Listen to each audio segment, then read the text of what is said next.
Hey you, how you doing? My name is Tommy, and in this video, I'm going to be breaking down how to actually land an offer and how to think about approaching landing an offer, which is a very broad topic. There's a lot of people that have really good insights that I've learned. One of whom is Bill Walsh, another one is Jack Sicker, one of the people who works with him. But this is going to be leveraging essentially how you would think about not just how to get an offer, but how to make a offer of yourself that is attractive to a business owner.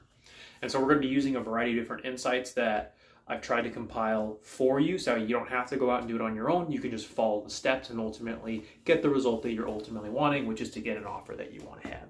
So this is my whiteboard of truth and justice, and I'm going to be going through a variety of different components. So we need to first set the stage with how to approach this. This is not you saying, okay, I want an offer. Who's going to be able to give me an offer? That is the wrong mentality to be coming at this with. You need to flip the script. And if you can find a way to put yourself in the position of a business owner and understand how they think, what things are going to be on their mind, and ultimately how to understand what they truly desire. And then once you have that understanding, position yourself to solve whatever issues they're dealing with, that's going to put you in the best position to land an offer. So we should probably start there. What are business owners thinking when they see someone who wants to be a setter, someone who wants to be a closer for them? How do you actually go about making this happen? Well, number one, you need to understand that in an ideal world, which maybe you can't read that, but I'll read it out to you. In an ideal world, a business owner wants someone who has a skill set. In your case, it could be setting, it could be closing. And for you to be able to perform that skill set. And on top of that, be able to not take a lot of bandwidth from the business owner. They don't want you to be consistently bugging them or consistently having to be managed or consistently having to be troubleshooted or what have you. In a perfect world, they can take their leads that they're getting in, give them to you, and never have to think about that part of the business, and every lead that comes through is a cash collected for them and becomes a client. That's a perfect world. Now, we all know that that's not going to happen, and sometimes people can have unrealistic expectations, but just understand that is the ultimate thing that a business owner would want to have. So basically, a closer who prints money, that's what this top thing is, and then doesn't need to be managed. Now, on top of that, that's like the basic job description that they would be wanting you to have. In addition to that, they would also want you to be able to hunt. AKA, you don't just do the things that they are giving you. Like they give you leads, you're able to convert them into clients, get cash, what have you. But they also want you to be able to go out and get new people outside of what the business owner is doing, and then take those new people and convert them into clients as well. So that is essentially what a business owner ultimately is looking for from a setter or a closer. Is if you're a setter, being able to generate a huge amount of appointments, be it from the leads that he's getting or you on your own are getting it. And if you're a closer, obviously being able to take those appointments, convert them into clients, cash collected, and not needing to be managed if you're either of those. And so if you're very self-sufficient, meaning you have a good level of skill, you can perform on your own, and you don't need to be managed, they'll still probably want to know what you're doing to make sure that's in alignment with the business as a whole. But that is much more attractive compared to someone who is just starting out, who doesn't completely know what they're doing, who needs to be guided, who needs to be mentored, who needs to be taught. That's a less attractive thing.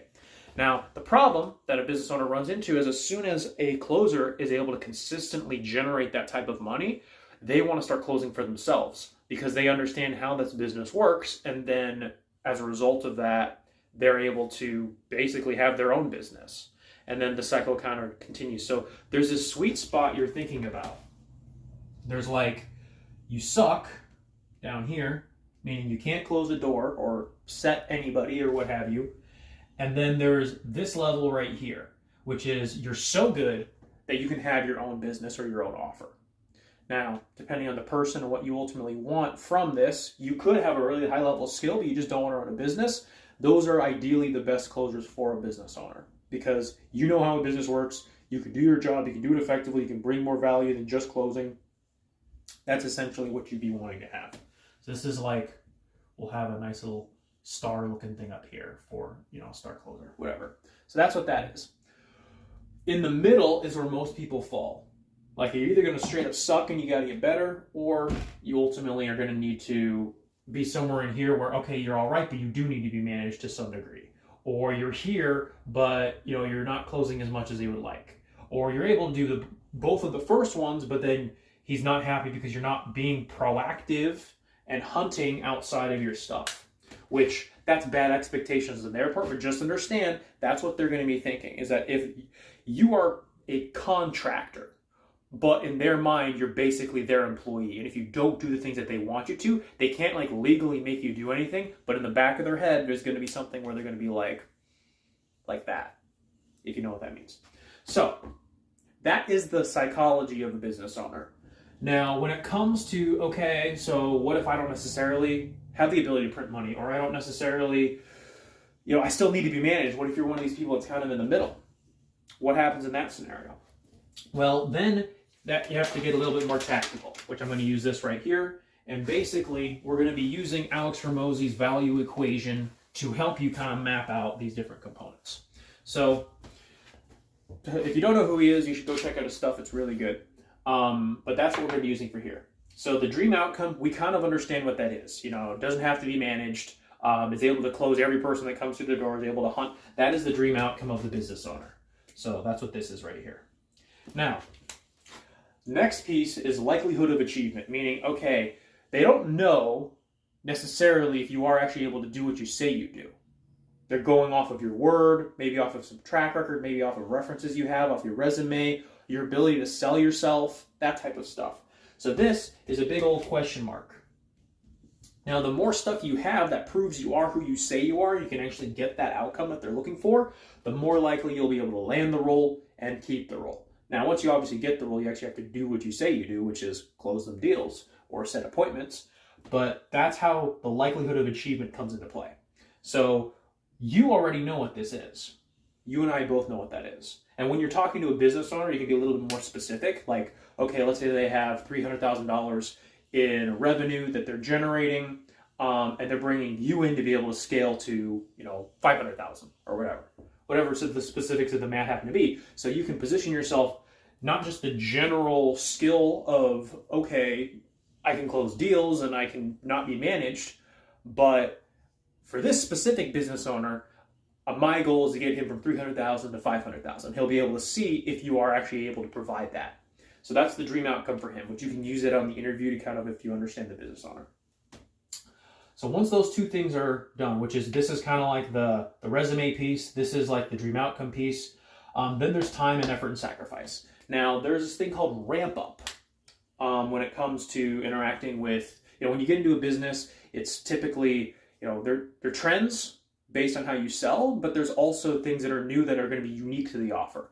Meaning, okay, I've sold fitness, but the people I sold were women with this specific mindset. And even though technically on the outside you're doing the same stuff, like you're still helping people lose weight and you're still helping women lose weight, one type of business owner is going to actually attract one psychology of an avatar of a person you're selling. And then a different business owner is going to attract a different one. So for example, there's one offer that I was going to be on, but basically they target primarily military people. So that whole background of that person is very heavy on accountability, very heavy on structure, processes, etc. That's the psychology of that specific actor, even if it's a woman having to lose 20 pounds. On an offer I did sell, instead of it being more that piece, it was a lot more feelings based. You had to empathize a lot more with the prospect in order to get them to actually get across the line. That previous things, this, that, or the other, like you could be harsher with these people because that's what they were used to and what they respond well to. Over here, you couldn't do that because they would just close down and then you wouldn't be able to actually get them over the line. So that's a piece of wisdom for you as well. So there's that ramp up period, time frame of, okay, well, there's this thing, there's that thing, how do I go about navigating that? The less time it takes you to get up to speed to where you can actually perform, which that's a function of skill, how good you are at what you do, the more valuable you are. If you can hop in day one and start closing at an apex level, that's what an owner wants. Now, going back to this piece, effort and sacrifice. So effort on the behalf of the owner, meaning, okay, I've got to babysit this person, I have to teach this person, I have to train this person, I have to keep an eye on them, I have to make sure the KPIs are in order. There's that piece, meaning additional effort from the business owner to manage you. Again, circling back to what we talked about earlier, they don't want to do that. They want just a plug-and-play person that'll do everything amazing, that takes no days off and can work 56 hours a day. That's what they're looking for. It's not realistic, and different business owners will understand that. Some of them, if they're newer, will be a little bit more unrealistic, then depending on the leverage they have based on their offer too. So then there's that piece that you have to take into account. Now the last piece, which you may not be aware of, is the sacrifice piece, okay? Here's the thing. When it comes to doing anything, when you are a closer or an appointment setter, it's going to take you time, effort, and energy to see if the thing that you're looking at, this offer, is going to get you a result. The problem with that is if you guess wrong or you don't do your due diligence on your own behalf, you could end up wasting time, a month, 3 months, 6 months on a bad offer when you could have spent it somewhere else on a good offer, making a lot of money in a very short period of time. So on your behalf, that's a risk, meaning you're not making money, you're wasting time, your skill sets are not developing, you start to lose confidence because you're like, is it me, is it not me, that type of stuff. Now, that's risk to you. The risk to the business owner, which is very cognizant in their brain, is they're typically spending a huge amount of money on the leads that they're getting. They're typically going to be spending a lot of mental bandwidth on if you have to be managed. And as a result of that, if they hire the wrong setter, it's not as big of a deal typically. It can be. But if they hire a closer and a bad closer, they can waste a crap ton of money. If it takes them, let's say it costs them, $20 for a lead, for example, and then that lead ends up on the calendar. They have to spend a certain amount of money and a certain amount of leads to get that appointment booked. So let's say they need, 10 leads to get one appointment. That's horrible, but let's just use that as an example. So it costs them $200 to get one appointment. And then you need 30 people to make one sale. Can you understand how the math on that adds up really quickly? So $200 times 300 people on your calendar, times 30 people on your calendar, that's $6,000. $6,000 they're risking on you to see if you work out. And because of that, every person that they mishire is lost money because they actually have spent money on the leads and on the advertising. But on top of that, that is also missed opportunity, because if they pick the right person, let's say, for example, you were only able to close 1 out of 30, that's not very good. But if they pick the right person from the start, they spent that, $6,000 or whatever it is, but then as a result of them picking the right person, they made, let's say, $200K or whatever it happens to be specifically. So not only did they physically give cash to something and not have it worked out, but the potential upside they lost out on as well. And so that's what's going through the offer owner's brain when it comes to dealing with these different people. And then some of the higher level business people, they're going to be looking at what's your attitude. What is your long-term vision? Are you going to be someone that hops on while it's great, and then as soon as things start to go downhill, you're going to hop off? Do you have a track record of doing that? That's stuff that business owners are going to be looking at. And so all of this is to say, when you are trying to get into the game, number one, the ultimate most important thing is that you can actually do what you say you do, which is, if you're a closer, close deals. If you're a setter, be able to set appointments. And if you haven't developed that skill, you're going to have to figure it out somehow. And by that, I mean, I would highly recommend investing in some sort of a training, some sort of a process. If you know someone who's really good and you can find a way to be mentored by them, that's what I would highly recommend to build up that skill level. Because that's the thing, if you're, again, like I was mentioning right here, if you suck and you're somewhere in here, like here you can close deals if you're a closer, or set appointments if you're a setter. Close or appointments. Those are like the two outcomes you're trying to do. If you can do this, the better you are at this, the less risk to you as a closer it's going to be, and the more advantageous and more leverage you'll have when talking to business owners to get on better offers, which means you get paid more, and then those business owners are more happy. So all this is to say, at the end of the day, it comes down to your ability to close deals if you're a closer and set appointments if you are an appointment setter. Now, how do you go about doing this? Like I mentioned, I would highly suggest investing in training and from reputable people. Now, there's tons of people out there that you can go and learn stuff from.